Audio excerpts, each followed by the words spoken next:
Welcome to Talk Law Radio with attorney Todd Marquardt of the Marquardt Law Firm at marquardtlawfirm.com. Welcome to Talk Law Radio. I'm Todd Marquardt.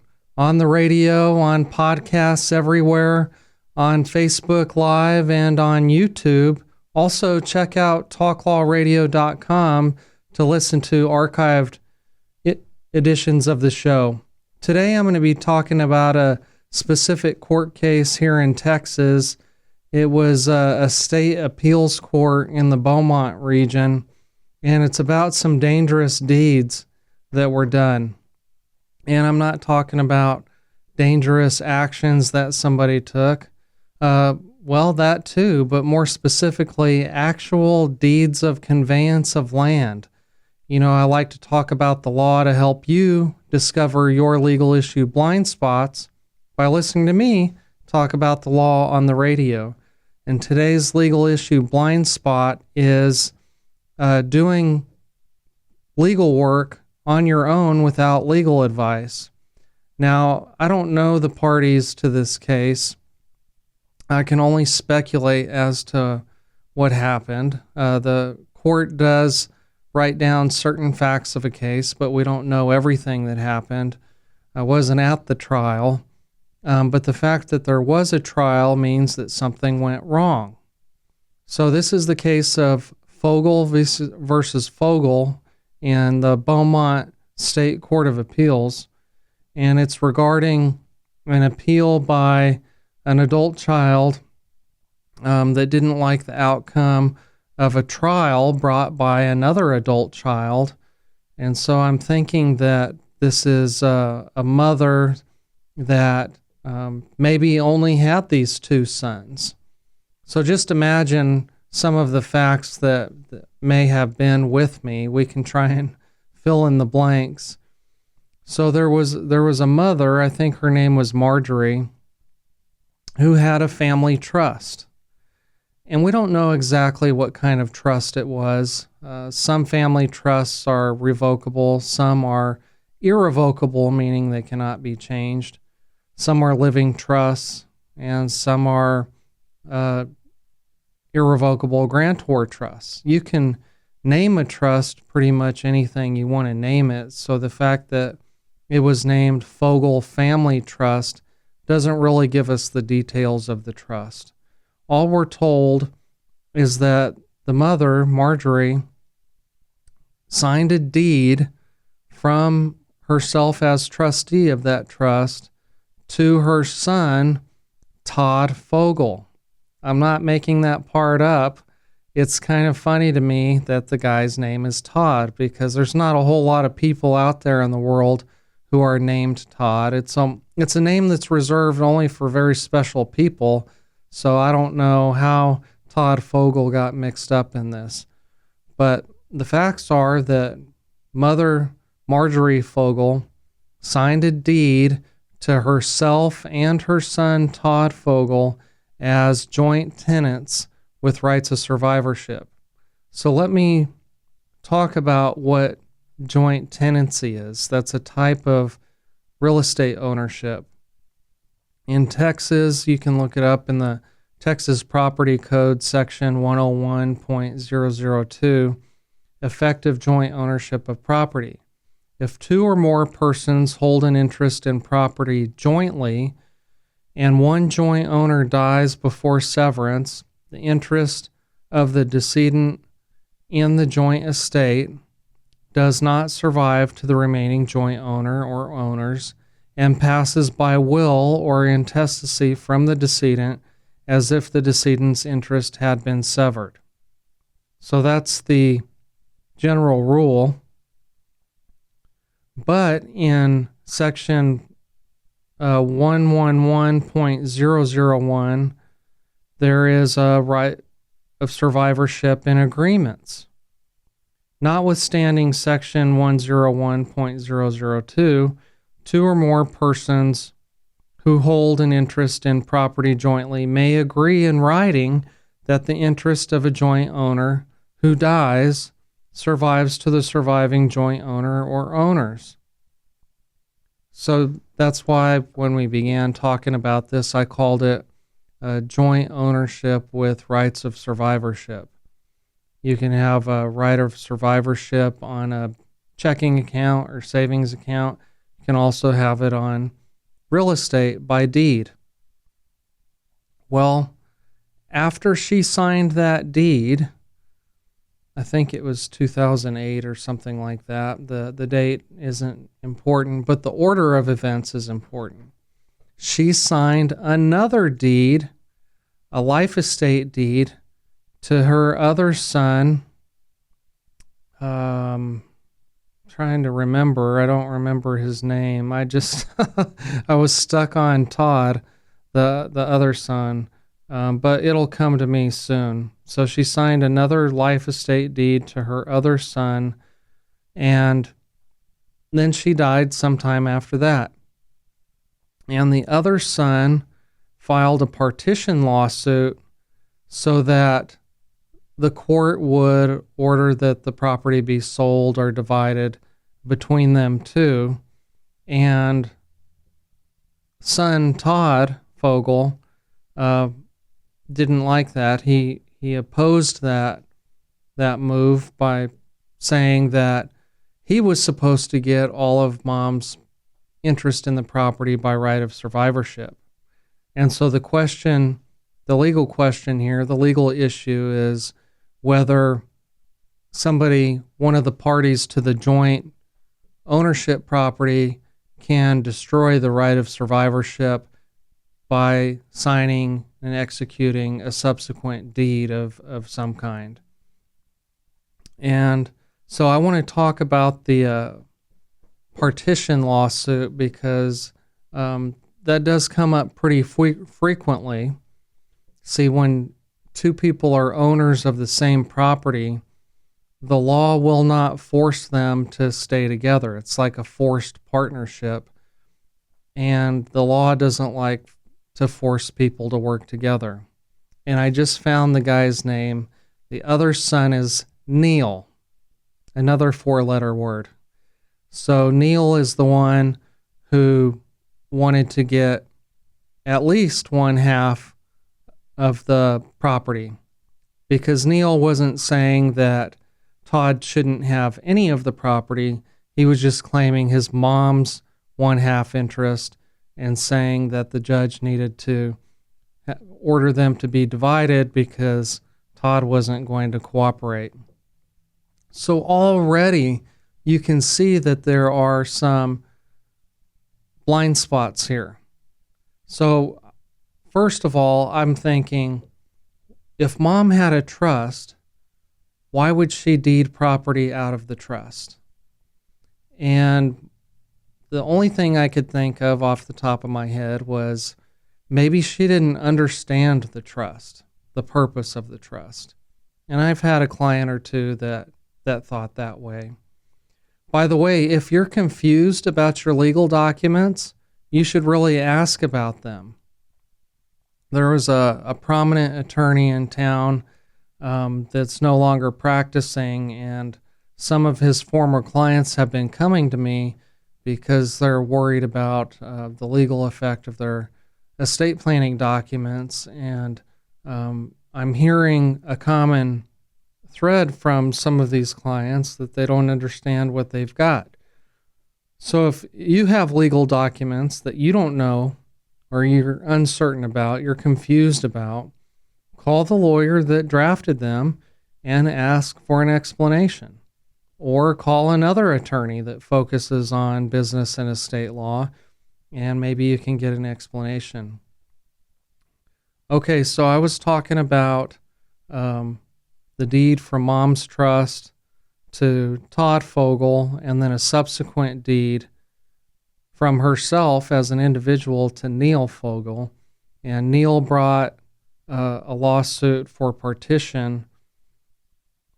So what I was saying is that joint owners of property are not going to be forced to live at the same property together. They're not going to be forced to operate the same property as a business. So there's a method and mechanism where they can go to court and ask for the property to be divided. this joint accidental or unfortunate joint ownership with somebody you don't like does happen a lot by inheritance, because people that die without a will, well, somebody's going to inherit their property, and they end up owning this property together, even though maybe they don't know each other or they don't have a good relationship with each other. So a few years ago, the legislature in Texas updated the procedure for partitioning property among heirs.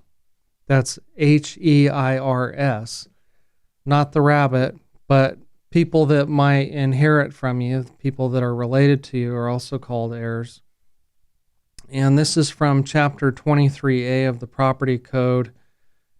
And so under that special procedure, property can be partitioned, or the property can be partitioned by dividing the property, by establishing new boundaries for each party, or it can be partitioned by sale, where the court orders the property to be sold.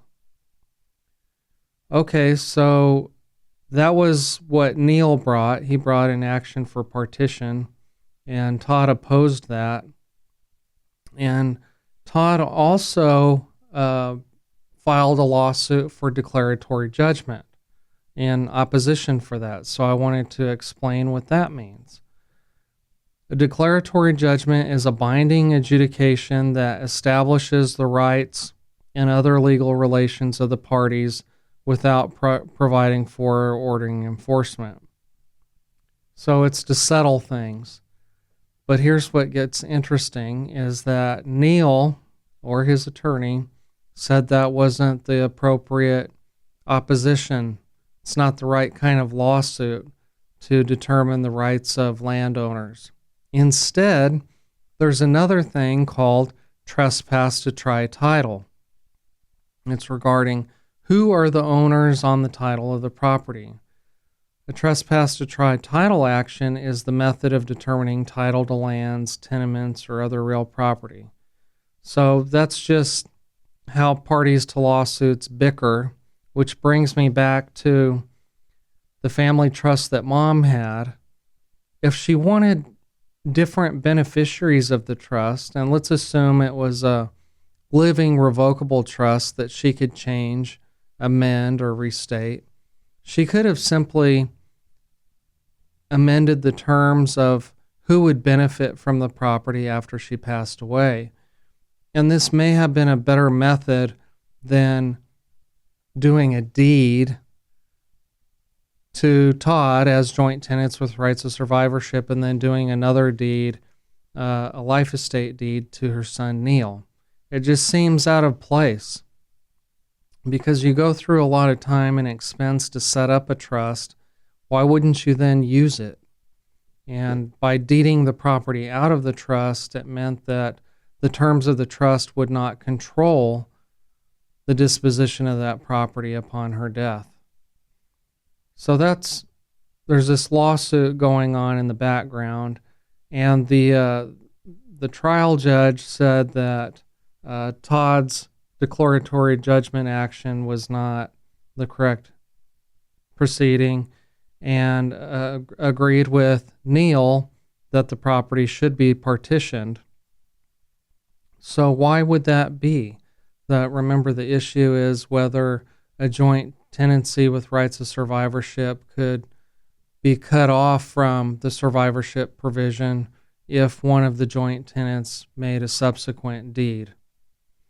And what's interesting about this case is that although there is a joint tenancy statute, there's no tenant in common statute. So tenant in common is sort of like joint tenancy, except it's a little bit different. Texas recognizes two types of co-tenancies which may be deeded: a tenancy in common and a joint tenancy. Under a tenancy in common, the deeded interest descends to the heirs and beneficiaries of the deceased co-tenant and not to the surviving tenants. So we do have that established by law. So because there wasn't a statute on point that said that a joint tenancy with right of survivorship could be changed to a co-tenancy by having one joint owner deed a subsequent deed after the joint tenancy was created, the court had to look to some older law. Well, where did the United States get most of its law from upon the founding of the United States of America? That's right, from English common law. Common law is opposed to codified law. Common law was the law of courts, court opinions, and that's different than codified law, which is law that's all written down by statute. So now we do have a lot of our laws codified by statute, but sometimes we still go back to English common law. If that's confusing to you, don't worry. This is what law students had to learn in the first year of law school in order to figure out how the law is organized and stuff. So the court found at English common law, creating and continuing a joint tenancy required four coexisting unities: the unity of interest, the unity of title, the unity of time, and the unity of possession. Under the common law, when a party disposed of their interest in property held in joint tenancy, disposal by one of the joint tenants destroyed the unity of title, which destroyed the joint tenancy. The effect of a conveyance on the requirements of unity. So it could be destroyed as if one joint tenant conveys his estate to a third person. Here the joint tenancy is severed and turned into a tenancy in common. For the grantee and the remaining joint tenant hold by different titles, one derived from the original, the other from the subsequent grantor. So isn't that interesting? Now there was a legal scholar named Blackstone who wrote down a lot of the common law. So you might hear me reference Blackstone from time to time. To the extent the law in Texas on joint tenancies is developed, our law is not inconsistent with English common law. So I just want to recap some of the blind spots here. So the first blind spot is, if you have a trust, do you know what your trust is for? Do you know what the reasons for setting it up were? Do you know what it means? Do you know how it works? And secondly, if you want to change the method of naming beneficiaries or leaving an inheritance, you should probably talk to a lawyer about that. And I'm just imagining that Mother Marjorie didn't talk to a lawyer about deeding the property out of her trust as joint tenancy with rights of survivorship to Todd Fogal, to her son. Maybe he came up with that idea. Maybe he said, "Mom, this is what I want you to do." And then maybe Neil, the other son, found out about it and came up with the idea, well, I want a deed too. So I sort of think of these guys. Remember, I don't know them. I'm just speculating from the opinion. But maybe these were like prodigal sons. Remember from the Bible, the story of the prodigal son? One son asks his dad for the inheritance and goes off and enjoys life and wastes all the inheritance he got from his dad. And he finds himself eating the slop that the pigs are eating, that he's forced to work for because he ran out of money. And decides that it would be better for him to be a slave for his father than to continue living that way. And so he comes back home to his father and the father greets him warmly with a robe and a ring and throws a party. And so maybe that's what this is like. But we learned that a joint tenancy with rights of survivorship can be changed when the person signs a deed to give part of her property to another person, in this case, her son. When the case mentioned life estate, I thought, well, maybe people don't know what that is, so I thought I would just define it. And I didn't think that there was a statute regarding life estate because I learned it as part of the common law. It's a type of a way that you can own property. You can own all of the property or you can own part of the property. In a life estate, it's like owning part of the property. So I found the definition in the Health and Human Services Code. It's actually a Medicaid rule in number 1, Texas Administrative Code, section 358.350. And I'll read to you this long definition, so try and stay awake. A life estate provides a person, for the person's lifetime, in this case, Mother Marjorie, certain rights in a property, while transferring ownership of the property to another person. So Mother Marjorie transferred her property, whatever that was, in this case, 1/2, to her son Neil, but she reserved a right to live there for the rest of her life. The duration of a life estate is measured by the lifetime of the owner of the life estate or by the occurrence of some event. The contract establishing a life estate, however, may restrict one or more rights of the owner of the life estate. The owner of a life estate does not have fee simple title to the property nor the right to sell the entire property. Those are rights that can be reserved. Let me back up. The joint tenancy with rights of survivorship deed didn't have any certain restrictions on Marjorie. It didn't say, thou shalt not deed your interest to anybody else. So she could do what she wanted with her 1/2 interest.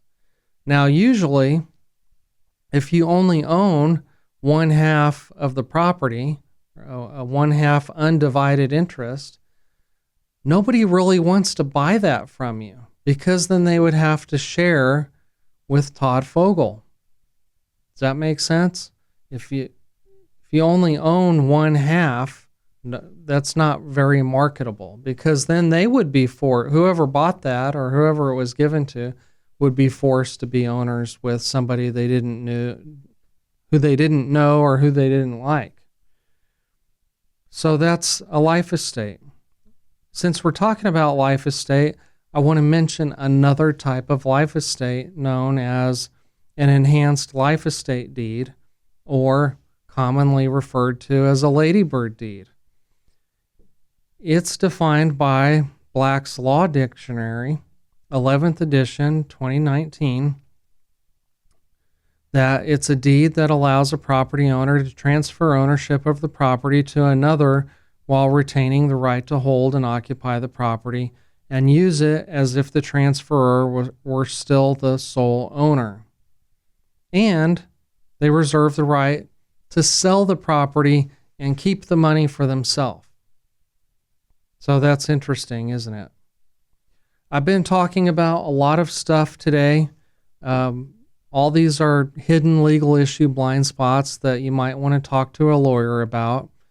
I wanted to give a disclaimer that the State Bar of Texas wants us to talk about this kind of thing, but legal advice must be tailored to the specific circumstances of each case, and laws are ever changing, so material discussed today is meant for general informational purposes only.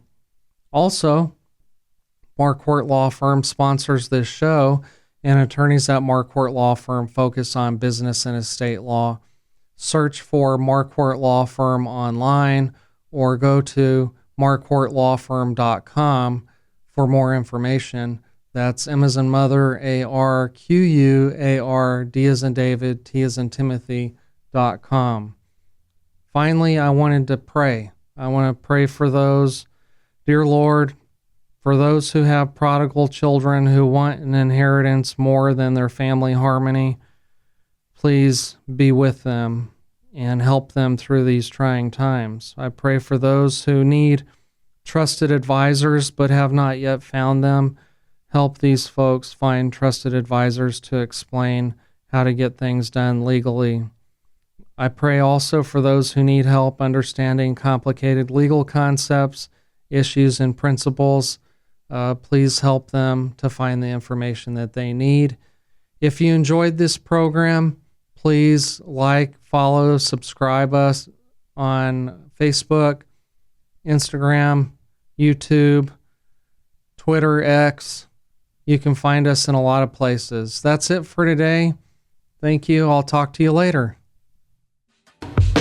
This has been Talk Law Radio with attorney Todd Marquardt, brought to you by the Marquardt Law Firm.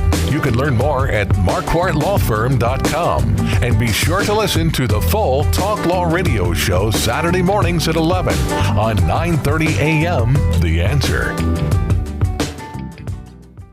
Each week, attorney Todd Marquardt talks about the law. His mission with the Talk Law Radio show and podcast is to help you discover your legal issue blind spots. In the beginning, God had one law. Don't eat from the fruit of that tree. Then came the 10 Commandments. Now we have federal, state, and municipal lawmakers that won't stop creating new laws. Laws that might impact you without you knowing it. Listen to the show and drop a line on Facebook or email host@talklawradio.com and let the host know what you think of the show, the topics you want to hear, and whether you want to be a guest.